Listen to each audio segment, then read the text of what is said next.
ಇನ್ನು ಬೆಂಗಳೂರಿನಲ್ಲಿ ಹೃದಯಾಘಾತದಿಂದ ವ್ಯಕ್ತಿಯೊಬ್ಬರು ಕುಸಿದು ಬಿದ್ದಿದ್ದಾರೆ. ಶಾಂತಿನಗರದ ಕೋರ್ಟ್ಗೆ ಬಂದಿದ್ರು 60 ವರ್ಷದ ವ್ಯಕ್ತಿಯೊಬ್ಬರು ಹಾರ್ಟ್ ಅಟ್ಯಾಕ್ ಆಗಿಬಿಟ್ಟಿದೆ. ಕನಕಪುರ ಮೂಲದ 60 ವರ್ಷದ ಚಿನ್ನಾರಿ ಗೌಡ ಅಂತ ಇವರ ಹೆಸರು. ಪಬ್ಲಿಕ್ ಟಿವಿ ವಾಹನದ ಮೂಲಕ ಅವರನ್ನ ಆಸ್ಪತ್ರೆಗೆ ಈಗ ದಾಖಲು ಮಾಡಲಾಗಿದೆ. ಸಹಾಯ ಮಾಡಿದ್ವಿ. ಜಯದೇವ ಆಸ್ಪತ್ರೆಯಲ್ಲಿ ಅವರಿಗೆ ಚಿಕಿತ್ಸೆ ಈಗ ಮುಂದುವರಿದಿದೆ ಅಂತಕ್ಕಂಥ ಮಾಹಿತಿ ಬರ್ತಾ ಇದೆ. ನೋಡಿ, ದೃಶ್ಯದಲ್ಲಿ ತಾವೀಗ ಗಮನಿಸ್ತಾ ಇದ್ದೀರಾ. ಒಂಥರ ಭಯದ ವಾತಾವರಣ ಸೃಷ್ಟಿಯಾಗ್ಬಿಟ್ಟಿದೆ. ಹಾರ್ಟ್ ಅಟ್ಯಾಕ್ ಅನ್ನೋದು ಎಲ್ಲಿ ಯಾರು ಯಾವಾಗ ಯಾವ ರೀತಿ ಕುಸಿದು ಬೀಳ್ತಾರೆ ಹೇಳೋಕ್ಕಾಗಲ್ಲ, ಏನಾಗಿದೆ ಅಂತ ಗೊತ್ತಾಗಲ್ಲ. ಸೊ ಇಮಿಡಿಯೇಟಾಗಿ ಅವ್ರನ್ನ ಹಾಸ್ಪಿಟ್ಲಿಗೆ ಸೇರಿಸ್ಬೇಕಾಗತ್ತೆ.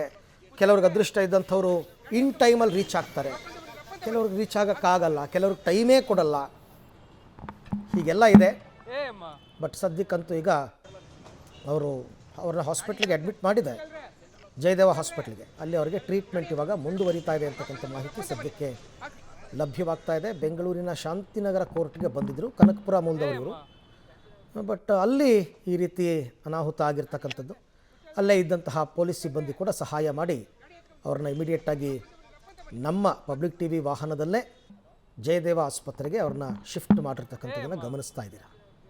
ಕನಕಪುರ ಮೂಲದ 60 ವರ್ಷದ ಚಿನ್ನಾರಿ ಗೌಡ ಅಂತ ಇವ್ರ ಹೆಸರು. ಸದ್ಯಕ್ಕೀಗ ಅವ್ರನ್ನ ಹಾಸ್ಪಿಟ್ಲಿಗೆ ಅಡ್ಮಿಟ್ ಮಾಡಲಾಗಿದೆ. ಈ ಥರ ಅಲ್ಲಲ್ಲಿ ವರದಿಗಳಾಗ್ತಾನೇ ಇದೆ.